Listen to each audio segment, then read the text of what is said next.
guys and welcome back to your channel exam Republic. तो दोस्तों आज मैं आपके सामने लेके आया हूँ part 12 of the January March current affairs series में गवर्नमेंट स्कीम्स एंड मिशन का सेकंड पार्ट। तो पहले पार्ट में हमने ऑलरेडी 9 स्कीम्स के बारे में जाना था। तो आज देखते हैं दोस्तों हम कौन कौन सी स्कीम्स के बारे में जानने वाले हैं। तो पहले हम जानेंगे नेशनल मॉनसून मिशन के बारे में। ये एक पुराना मिशन है, लेकिन मैंने जैसे कि आपको लास्ट वीडियो में भी बताया था कि पीआईबी में जो इम्पॉर्टेंट मिशंस और स्कीम्स के बारे में इंफॉर्मेशन दी गई है, जो मिनिस्टर्स ने पार्लियामेंट में क्वेश्चंस के आंसर दिए गए हैं, वो सारे पीआईबी में भी आते हैं। तो वो सब इम्पॉर्टेंट हो जाते हैं। तो वो भी मैंने चुन चुन के आपके लिए इस वीडियोस में पेश किए हैं। तो तभी ये काफ़ी है कि कॉम्प्रिहेंसिव सीरीज बनी है। तो पहले हम नेशनल मॉनसून मिशन के बारे में जानने वाले हैं, फिर हम जानेंगे नई रोशनी स्कीम के बारे में। पीएम किसान जो स्कीम थी उसके 2 साल पूरे हो गए हैं, इस स्कीम के बारे में जानेंगे। जो स्कीम्स हैं women and child welfare ministry की, उनके बारे में जानेंगे। साइबर वॉलंटियर प्रोग्राम के बारे में जानेंगे, ये शुरू किया गया है। बहुत ही ज़्यादा इंपॉर्टेंट टॉपिक है एग्जामिनेशन पॉइंट ऑफ व्यू से, व्हीकल स्क्रैपेज पॉलिसी। ये इस बारी पूछे जाने के बहुत ज़्यादा चांसेस है एग्जाम्स में। इसको डिटेल में समझेंगे, क्या है ये, कैसे ये इम्प्लीमेंट की जाएगी इंडिया के अंदर। फिर हम जानेंगे जल Shakti Abhiyan catch the rain, इसके बारे में। प्रधानमंत्री स्वास्थ्य सुरक्षा निधि के बारे में जानेंगे, सेफ सिटी प्रोजेक्ट के बारे में, और अंत में हम जानेंगे गो इलेक्ट्रिक कैंपेन के बारे में। तो दोस्तों वीडियो को अंत तक जरूर देखिएगा, और यदि आपको वीडियो पसंद आए तभी आप हमारे चैनल को सब्सक्राइब ज़रूर कीजिएगा और बेल आइकन को हिट कर लीजिएगा, ठीक है। और अगर वीडियो पसंद आए तो लाइक भी ज़रूर कीजिएगा। तो आइए दोस्तों पहला मिशन देखते हैं। नेशनल मॉनसून मिशन के बारे में न्यूज़ आई थी तो पीआईबी पे। तो ये क्या थी कि it was launched in 2012 by ministry of earth sciences. इसका एम क्या था? To develop state of the art weather and climate prediction model. जो क्लाइमेट को प्रिडिक्ट कर सके ऐसे मॉडल को डेवलप करना इसका एम था। 2012 में लॉन्च किया गया था। किसने किया था? मिनिस्ट्री ऑफ अर्थ साइंसेस ने किया था, और अब इनको यूज़ किया जा रहा है। They are now in operational use. उसके बाद इनको 3 कैटेगरीज में मॉडल्स को डिफाइन किया गया है इस मिशन के अंदर। शॉर्ट रेंज मॉडल जो कि 1 से 10 दिन के वेदर कैसे रहने वाला है वो प्रिडिक्ट करते हैं। एक्सटेंडेड रेंज मॉडल जो कि 10 दिन से 30 दिन का वेदर प्रिडिक्ट करते हैं। और सीजनल मॉडल जो एक सीजन का मॉडल प्रिडिक्ट करता है कि कैसा सीजन रहने वाला है। जैसे कि मानसून सीजन है तो कैसी रेन होएगी उस सीजन के अंदर। तो ऐसे 3 कैटेगरीज में डिवाइड करा है इन मॉडल्स को इस मिशन के अंदर। इसका ऑब्जेक्टिव क्या था कि ओवरऑल जो मानसून की प्रिडिक्शन है इंडिया के अंदर वो इम्प्रूव हो सके in on all time scales, और इसको पूरी कंट्री के लिए इम्प्लीमेंट किया गया है, which includes all states and union territories, ठीक है। अब ये जो आप इसमें स्लाइड में पिक्चर देख रहे हैं इसके बारे में आपको बता चुका हूँ। इसके अंदर रह क्या गया कि पार्टिसिपेटिंग इंस्टीट्यूशन कौन कौन से थे नेशनल मानसून मिशन में। इसमें 3 है। Indian Institute of Tropical Meteorology Pune, National Centre of Medium Range Weather Forecast Noida, and Indian Meteorological Department New Delhi. तो ये भी पूछा जा सकता है कि कौन कौन से 3 इंस्टीट्यूट इसके मिशन में इन्वॉल्व हैं। तो ये इंपॉर्टेंट है, ये आप याद कर सकते हैं। तो बेसिकली इसका एम क्या है? मॉडल्स बनाना था। इसका एम कि वेदर प्रिडिक्शन मॉडल्स बना सकें, ठीक। ये आसान है। अगली स्कीम पे आते हैं। ये भी थोड़ी पुरानी स्कीम है, नई रोशनी स्कीम। तो इसका क्या है इसके बारे में जान लेते हैं। Nai Roshni scheme, a scheme for leadership development of minority women. तो इसका एम क्या है? लीडरशिप डेवलप करना किन के अंदर? माइनॉरिटी वुमेन के अंदर, जो माइनॉरिटी कैटेगरी की वुमेन है उनके अंदर, ठीक है। और इसका एम क्या है? उनके अंदर एम्पावरमेंट करना और कॉन्फिडेंट इंस्टिल करना। और कैसे होगा ये? By instilling knowledge, tools and technique. उनको स्किल करना किस चीज़ में? कि वो जिससे इंटरेक्ट कर सके गवर्नमेंट सिस्टम से, बैंक से और इंस्टीट्यूशन से, ठीक है। तो उनकी स्किल को अप स्किल करना, ये इस नई रोशनी स्कीम का एम है। तो माइनॉरिटी अफेयर्स की है ये जो स्कीम है, और माइनॉरिटी वुमेन से रिलेटेड है, आपको ये याद रखना है। और इसका ऑब्जेक्टिव जैसे कि मैंने कहा, is to embolden the minority women to move out of the confines of their homes and community and assume leadership position in the society. अब इसमें होता क्या है कि 6 दिन की ट्रेनिंग दी जाती है। ट्रेनिंग प्रोग्राम होता है, पहले से एक प्रोग्राम बनाया गया है, मॉड्यूल वो दिया जाता है, और फिर उनकी हैंड होल्डिंग की जाती है 1 साल तक वुमेन की, कि कैसे आपको उस ट्रेनिंग प्रोग्राम को यूज़ करके लीडरशिप पोजीशन हासिल करनी है एक सोसाइटी के अंदर। तो इस ट्रेनिंग के अंदर क्या है, प्री डिज़ाइन ट्रेनिंग मॉड्यूल्स हैं और उसमें क्या क्या कवर किया जाता है, जो वुमेन से रिलेटेड इश्यूज है, leadership of women through participation in decision making, educational programmes for women, health and hygiene, legal rights of women, financial and digital literacy, Swachh Bharat, life skills, advocacy for social and behaviour. तो ये सारे topics cover किए जाते हैं इसके अंदर। 2-3 आप याद कर लेंगे तो काफ़ी रहेगा इसके अंदर, ठीक है। और इनको इम्प्लीमेंट किया जाता है थ्रू NGOs एम्पैनल्ड अंदर नई रोशनी स्कीम। तो ये है नई रोशनी स्कीम। इसके बारे में थोड़ा सा ब्रीफ आइडिया मैंने आपको दे दिया, related to the development of leadership skills in the minority women. अगली स्कीम देख लेते हैं, PM किसान स्कीम कंप्लीट्स 2 ईयर। ये बहुत लोगों को पता होगा कि ये 2019 में शुरू हुई थी और इसमें क्या था कि augment the income of farmers by providing income support to all land holding farmer families across the country। तो इनकम सपोर्ट कैसे दी गई थी, प्रधानमंत्री सम्मान निधि के रूप में दी गई थी अंडर प्रधानमंत्री किसान स्कीम। और इसमें 6,000 रुपये आपको जैसे कि पता है हर साल दी जाते हैं, 3 किस्तों में दी जाते हैं, 2-2 हज़ार रुपये की दी जाती है किस्तें, हर 4 महीने बाद दी जाती हैं directly into the farmer account. इसमें जो है लैंड की कुछ लिमिट्स हैं कि उससे नीचे जो लैंड होल्ड करते हैं फार्मर्स, उनको 6,000 रुपये साल में दिए जाएंगे बाय द गवर्नमेंट। और ये बहुत अर्बन और रूरल एरियाज में अलाउ इम्प्लीमेंट की जा रही है। तो ये है PM किसान, जिसके कि 2 साल पूरे हो गए। अब एक न्यूज़ आई थी women and child development ministry की। तो इनकी क्या है, जो all major schemes of women and child development ministry को अब 3 अम्ब्रेला स्कीम्स के अंदर क्लासिफाई कर दिया गया है।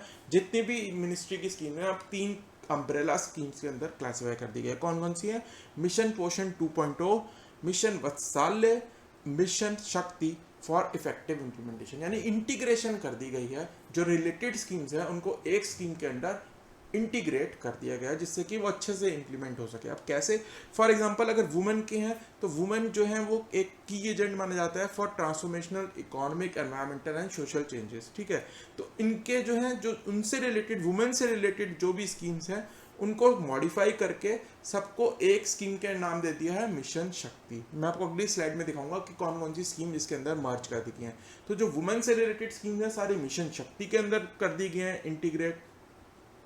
जो फूड से रिलेटेड है, फूड या न्यूट्रिशन से रिलेटेड है, उनको सबको क्या कर दिया गया, मर्ज करके कर दिया गया मिशन पोषण 2.0 के अंदर मर्ज कर दिया गया, ठीक है। तो और ऐसे ही जो चाइल्ड से रिलेटेड है उनको मर्ज करके कर दिया गया है मिशन वत्सल्य के अंदर। सिंपल। तो 3 कौन सी है, वुमेन से रिलेटेड मिशन शक्ति में कर दिया गया, जैसे कि आप स्लाइड में देख सकते हैं।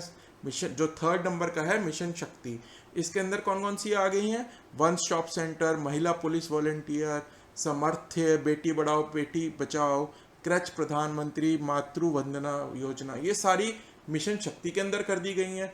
मिशन वत्सल्य जो चिल्ड्रन का है, तो इसमें कौन कौन सी आ गई, children protection services, children welfare services आ गई हैं। और पोषण 2.0 में कौन कौन सी आ गई हैं, umbrella ICDS integrated child development scheme, anganwadi services. तो ये सारी पोषण से रिलेटेड पोषण में डाल दी, चिल्ड्रन से रिलेटेड वत्सल्य में डाल दी, और वुमेन से रिलेटेड शक्ति में डाल दी। तो आपको ऐसे याद, ठीक है। तो सिंपल एक न्यूज़ थी कि इंटीग्रेट कर दिए गई हैं स्कीम्स को women and child development ministries की। अगली न्यूज़ देखते हैं, cyber volunteer programme for citizens. तो न्यूज़ क्या रही, साइबर वॉलंटियर प्रोग्राम शुरू किया गया है फॉर साइबर हाइजीन प्रमोशन। तो एक गवर्नमेंट ने नया इनिशिएटिव शुरू करा है, ये इंपॉर्टेंट हो जाता है इसलिए। तो एक साइट है MHA की, मिनिस्ट्री ऑफ होम अफेयर्स की, cybercrime.gov.in। यहाँ पे एक साइबर वॉलंटियर्स की फौज को तैयार करने का गवर्नमेंट का एम है, जिससे कि जो अनलॉफुल कंटेंट है ऑनलाइन उसको फ्लैग कर पाएंगे, यानी कि उसको अलार्म रेज कर पाएंगे वॉलंटियर्स जो होंगे, और उसको फिर जो लॉ इन्फोर्समेंट एजेंसीज हैं वो उनको उस पर चेक कर पाएंगी कि ये अनलॉफुल कंटेंट है कि नहीं है, ठीक है। तो एक साइबर वॉलंटियर जो है सिटीजन्स में से मिनिस्ट्री ऑफ होम अफेयर्स बनाएगी, और वो फिर जो अगर उनको कोई अगर अनलॉफुल कंटेंट मिलता है वो उसे फ्लैग करेंगे, और वो फिर उसको रिसर्च करेगी लॉ इन्फोर्समेंट एजेंसीज की वो सही है कि नहीं, ठीक है। तो और इसको जैसे कि आपको पता है पुलिस और पब्लिक ऑर्डर वैसे तो स्टेट सब्जेक्ट है as per the 7th schedule of the constitution, पर सेंटर जो है मिनिस्ट्री ऑफ होम अफेयर्स ये साइबर सिक्योरिटी के लिए ये कदम उठाया है।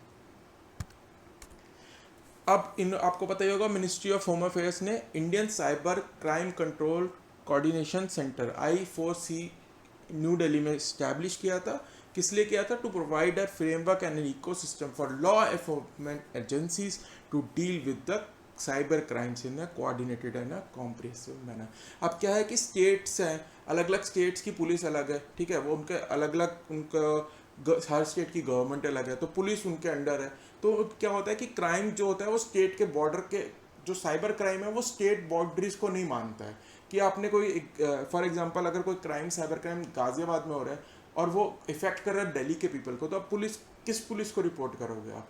तो इसीलिए एक साइबर कोऑर्डिनेशन सेंटर बनाया गया था I4C, Indian cyber crime coordination centre, जिससे कि जो बाउंड्रीज हैं स्टेट बाउंड्रीज, वो साइबर जो क्राइम है उसको नहीं मानता है, तो उसको कोऑर्डिनेट करने के लिए लॉ एनफोर्समेंट एजेंसीज के लिए बनाया गया था। उसी के अंडर ये साइबर वॉलंटियर्स बनाए जाएंगे और चुने जाएंगे, और ये रजिस्टर होंगे बाकायदा मिनिस्ट्री ऑफ होम अफेयर्स में। उनके ID प्रूफ लिए जाएंगे, एड्रेस प्रूफ, फोटो सब ली जाएंगी, उनको रजिस्टर किया जाएगा। फिर वो स्टेट लॉ और ड्यूटी की जो लॉ इन्फोर्समेंट एजेंसीज हैं यानी कि पुलिस हैं जैसे कि, उनको असिस्ट करेगी कि एज टेक्निकल एक्सपर्ट्स कि ये जो हैं उनको टेक्निकल असिस्टेंस प्रोवाइड करेगी कि ये साइबर क्राइम ऐसे हुआ। फिर उस कंटेंट को जो उन्होंने फ्लैग करा, जैसे कि मैंने बताया, उनको वेरीफाई करेगी स्टेट की जो लॉ इन्फोर्समेंट एजेंसी है और उसके अकॉर्डिंगली एक्शन लेगी। तो बेसिकली साइबर वॉलंटियर जो है सिटीजन्स होंगे, वो फ्लैगिंग का काम करेंगे, टेक्निकल एक्सपर्ट्स का काम करेंगे। जो एक्शन होगा वो अभी भी लॉ इन्फोर्समेंट एजेंसीज के हाथ में ही होगा, वो वेरिफिकेशन के बाद ही वो एजेंसीज लेगी। तो ये है cyber volunteer programme for citizen. I hope ये क्लियर होगा, बहुत आसान है। अब आते हैं सबसे इम्पॉर्टेंट टॉपिक पे आज के इस वीडियो में। तो व्हीकल स्क्रैपेज पॉलिसी, तो नितिन गडकरी जी ने अनाउंस कर दी है व्हीकल स्क्रैपेज पॉलिसी, और इसको कहा गया है win win situation for all.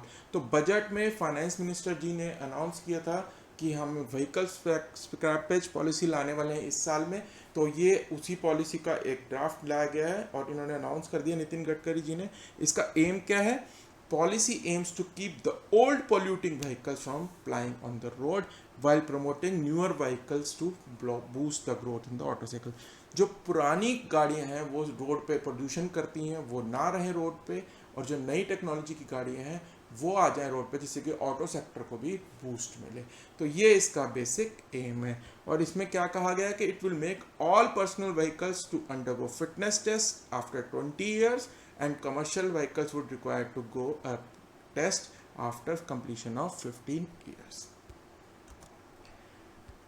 और ये इस साल के अंत तक लागू कर दी जाएगी। और ये अभी जो है फॉर द टाइम बीइंग ये वॉलंटरी रहेगी नेचर में, कंपलसरी नहीं होगी। बाद में इसको करा जाएगा कंपलसरी, अभी ये वॉलंटरी रहेगी इन नेचर। और इसमें एक बहुत इंपॉर्टेंट चीज़ कही गई है कि जो व्हीकल मैन्युफैक्चरर्स हैं उनको कहा गया है कि आप 5% डिस्काउंट दीजिए। जो बंदा अपनी जो पुरानी गाड़ी है उसको स्क्रैप करके आया है, तो आप नई गाड़ी पे उसे 5% का डिस्काउंट दे सकते हैं अगर स्क्रैपेज सर्टिफिकेट वो लाया है अपने साथ पुरानी गाड़ी का। ठीक है, तो ये बहुत ही इंपॉर्टेंट एक स्टेप है। 5% डिस्काउंट काफ़ी होता है नई गाड़ी के ऊपर। तो अगर पुरानी गाड़ी को आप स्क्रैप करेंगे तो 5% सीधा सीधा आपको डिस्काउंट मिल जाएगा सर्टिफिकेट दिखा के। इससे फ़ायदा क्या होगा? ऑटो सेक्टर को तो फ़ायदा होगा ही होगा। स्टेट और सेंटर दोनों अपना GST भी मिलता है सेल पे उनको गाड़ी की, तो वो भी उनका बढ़ जाएगा क्योंकि गाड़ियाँ ज़्यादा बिकेंगी। पुरानी गाड़ियाँ जहाँ हटेंगी रोड से तो नहीं आएंगी, तो ज़्यादा गाड़ियाँ बिकेंगी तो GST भी ज़्यादा मिलेगा। और इसलिए इन्होंने इस पॉलिसी में कहा गया स्टेट्स भी जो हैं वो अपना डिस्काउंट ऑफर कर सकती हैं कि अगर कोई बंदा अपनी गाड़ी को स्क्रैप करके नई गाड़ी ले रहा है तो उनको स्क्रैपेज सर्टिफिकेट के अगेंस्ट रजिस्ट्रेशन, जैसे RC में रजिस्ट्रेशन के अगेंस्ट उसको कुछ डिस्काउंट दिया जाए उसमें, या रोड टैक्स में भी डिस्काउंट दिया जाए अगर वो स्क्रैप करके नई गाड़ी ले रहा है। ठीक है, तो ये बेनिफिट होगा कंज्यूमर को भी। उसको एक तो डायरेक्टली 5% का डिस्काउंट मिल रहा है, फिर रजिस्ट्रेशन में भी डिस्काउंट मिल रहा है, रोड टैक्स में भी डिस्काउंट मिल रहा है। और ऑटो सेक्टर को कैसे बेनिफिट होगा? पुरानी गाड़ी हटेंगी तो नई गाड़ियाँ भी बिकेंगी। और गवर्नमेंट को कैसे बेनिफिट हो रहा है? उनको GST मिलेगा नई गाड़ी आएगी तो win win situation for all कहा गया है। और for the time being it's voluntary. तो ये बहुत ही अच्छी पॉलिसी है। आई होप ये क्लियर होगा। अगली न्यूज आइटम देखते हैं, अगली स्कीम देखते हैं, rather Jal Shakti Abhiyan catch the rain. तो PM ने लॉन्च कर दी थी Jal Shakti Abhiyan catch the rain campaign on the occasion of world water day March 22। तो मार्च 22 वर्ल्ड वाटर डे होता है, ये आपको याद रखना है, यहाँ से ये इन्फॉर्मेशन मिलती है। और जल शक्ति अभियान शुरू कर दिया गया है, कैच द रेन, और इसको इम्प्लीमेंट किया जाएगा मार्च 22 से 30 नवंबर, pre monsoon and monsoon period of the country. और इसकी थीम क्या रहेगी, बहुत ज़्यादा इंपॉर्टेंट है, catch the rain where it falls when it falls. अब इसका मतलब क्या है कि वाटर कंजर्वेशन एफर्ट्स हमें इम्प्रूव करने हैं कंट्री के अंदर, और जहाँ पे भी बारिश पड़ रही है उसको वहीं पे वाटर को हमने कंजर्व करना है, वेस्ट नहीं होने दे रहा है। यानी कि वाटर, रेन वाटर जो हार्वेस्टिंग है उसके स्ट्रक्चर्स क्रिएट करने हैं थ्रू आउट द कंट्री, और ऐसे हमें एक स्ट्रक्चर क्रिएट करने हैं जो कि उस पर्टिकुलर कंडीशन के, क्लाइमेटिक कंडीशन के और सॉइल कंडीशन के अकॉर्डिंगली क्रिएट करने हैं। तो इस अभियान का ये एम है कि हमें rain water harvesting structures create करने हैं थ्रू आउट द कंट्री। ठीक है, तो ये बहुत इंपॉर्टेंट है, याद रखिएगा। अगली न्यूज़ देखते हैं, प्रधानमंत्री स्वास्थ्य सुरक्षा निधि। तो कैबिनेट ने अप्रूव कर दिया क्रिएशन ऑफ प्रधानमंत्री स्वास्थ्य सुरक्षा निधि as a single non-lapsable reserve fund for health from the proceeds of health and education cess। तो एक single non lapsable reserve fund बनाया जाएगा from the proceeds of health and education cess. तो non lapsable reserve fund होगा ये for health, और ये ऐसे बनाया जाएगा एज अ पब्लिक अकाउंट बनाया जाएगा। ठीक है, तो इसकी स्पेंडिंग के लिए अप्रूवल लेने की जरूरत नहीं है, पब्लिक अकाउंट है, पार्लियामेंट से अप्रूवल लेने की जरूरत नहीं पड़ेगी। नॉन लैप्सेबल होगा तो ईयर एंड पे ये खत्म नहीं हो जाएगा, जो पैसा इसमें बचा रहेगा वो एड ऑन होता रहेगा फॉर द कमिंग ईयर्स। और ये इसका पैसा किस में यूटिलाइज होगा, आयुष्मान भारत स्कीम में, हेल्थ मिशन में, जो ministry of health and family welfare की स्कीम्स हैं उसमें यूज किया जाएगा। और इसकी एडमिनिस्ट्रेशन किसके हाथों होगी, ministry of health and family welfare. और इसका बेनिफिट क्या है, enhance access to universal and affordable health care through availability of unmarked resources while ensuring amount does not lapse till end of the financial year। अभी क्या होता है कि जब पैसा बच जाता है, जो बजट में एलोकेट हुआ है पर आपने यूज़ नहीं किया है, वो ईयर के एंड पे लैप्स हो जाता है, गवर्नमेंट वो नहीं स्पेंड करती है। लेकिन इस फंड में क्या होगा, आपको एक तो आपको अप्रूवल लेने की जरूरत नहीं है पार्लियामेंट का, क्योंकि ये एक पब्लिक अकाउंट में होगा, और इसका फंड जो है वो डायरेक्टली हेल्थ सेस में से और एजुकेशन सेस में से आ जाएगा। और दूसरा बेनिफिट क्या होगा, ईयर एंड पे लैप्स नहीं होगा, और अगले साल जो है वो पैसा आप अगले साल भी जो बचा हुआ है वो यूज़ कर पाएंगे। तो ये है प्रधानमंत्री स्वास्थ्य सुरक्षा निधि जो कि शुरू की गई है। बहुत इंपॉर्टेंट है क्योंकि नया है ये इनिशिएटिव, इसलिए इंपॉर्टेंट हो जाता है। सेकेंड लाइव न्यूज़ देख लेते हैं, safe city project. Police and public order, जैसे कि मैंने पहले भी बताया, 7 शेड्यूल के अकॉर्डिंग स्टेट सब्जेक्ट हैं, पर जो वुमेन की सेफ्टी है वो सेंट्रल गवर्नमेंट भी इनिशिएटिव लेती है। उसके लिए मिनिस्ट्री ऑफ होम अफेयर्स ने निर्भया फंड स्कीम्स के अंडर 8 सिटीज़ के अंदर, जो कि मैंने आपको बताई है, देख सकते हैं आप, अहमदाबाद, बेंगलुरु, चेन्नई, दिल्ली, हैदराबाद, कोलकाता, लखनऊ एंड मुंबई, इसके अंदर सेफ सिटी प्रोजेक्ट्स शुरू कर दिए गए हैं। अब ये प्रोजेक्ट्स क्या हैं, पहली बात तो ये वुमेन की सेफ्टी के लिए है, और प्रोजेक्ट्स क्या है, identification of hot spots of crime, जहाँ पे वुमेन के अगेंस्ट क्राइम के सबसे ज़्यादा चांसेस हैं, हॉट स्पॉट्स हैं, वहाँ पे वेरियस कंपोनेंट्स को डिप्लॉय करा जाएगा, इंफ्रास्ट्रक्चर को इम्प्रूव किया जाएगा, सीसीटीवी कैमरे लगाए जाएंगे, टेक्नोलॉजी अडॉप्ट की जाएंगी, और कैपेसिटी बिल्डिंग इम्प्रूव की जाएगी, जिससे कि उस एरिया को अच्छे से मॉनिटर करा जा सके और वहाँ पे वुमेन के अगेंस्ट जो क्राइम है उसको कंट्रोल किया जा सके। तो ये हैं सेफ सिटी प्रोजेक्ट्स। इसको इम्प्लीमेंट कौन करेगा, ministry of home affairs of union government of India, और ये है किस लिए, फॉर प्रोटेक्शन ऑफ वुमेन, और ये करेगा क्या, for identification of hot spots of deployment of various component of technology adaptation and infrastructure. ठीक है, बहुत सिंपल है, याद हो जाएगा आपको। लास्ट का टॉपिक देख लेते हैं आज का, गो इलेक्ट्रिक कैंपेन। ये क्या है, ministry of power of government of India का है गो इलेक्ट्रिक कैंपेन। ये 2021 फरवरी 19 को लॉन्च किया गया है। इसका ऑब्जेक्टिव क्या है, to create awareness among the masses for benefits of adopting electric vehicles. Go electric से पता चल रहा है इलेक्ट्रिक व्हीकल्स को अडॉप्ट करें, उसके लिए अवेयरनेस क्रिएट करेंगे। And electric cooking appliances such as induction cooktop, hobs, electric pressure cooker etcetera. तो इलेक्ट्रिक व्हीकल्स को यूज़ करना है आपको, गो इलेक्ट्रिक कर जा रहे हैं आप, सिंपली आपको फॉसिल फ्यूल वाली कार्स यूज़ नहीं करनी है, आपको गैस नहीं यूज़ करनी, आपको सीधा इलेक्ट्रिक व्हीकल यूज़ करने हैं और इलेक्ट्रिक कुकिंग अप्लायंसेस यूज़ करनी है। ठीक है, तो ये इसका कैंपेन का इनिशिएटिव है, मेन एम है, और ये किसकी है, मिनिस्ट्री ऑफ पावर की एक कैंपेन है। और ये मैं आपको बता चुका, to switch over to electric vehicles and electric cooking in place of conventional modes of cooking and travel.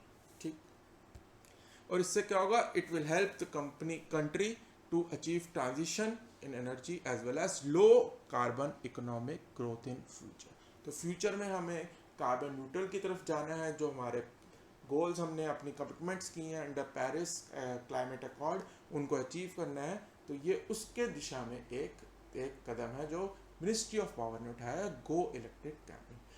तो दोस्तों ये था हमारा आज का वीडियो, जिसमें कि हमने सारे के सारे गवर्नमेंट स्कीम्स एंड मिशंस को कवर किया। मैं आशा करता हूँ दोनों के दोनों वीडियो आपको बहुत पसंद आए होंगे और काफ़ी कॉम्प्रिहेंसिव रहे हैं ये वीडियो। तो मैं आशा करता हूँ सारे टॉपिक्स भी मैंने इसमें कवर किए हैं और एग्जाम्स में भी काफ़ी क्वेश्चन इनसे पूछते होंगे। तो दोस्तों यदि वीडियो यहाँ तक देख लिया तो पसंद ही आया होगा तो एक लाइक कर दीजिए, और यदि अभी तक आपने सब्सक्राइब नहीं किया है तो प्लीज़ हमारे चैनल को सब्सक्राइब कर लीजिए, वही एक हमारा रिवॉर्ड है इतनी मेहनत करने का। तो दोस्तों अब हम मिलेंगे अगले वीडियो में, जिसमें कि हम जानेंगे इकोनॉमी एंड बिजनेस से रिलेटेड करंट अफेयर्स। तब तक के लिए bye bye and happy learning.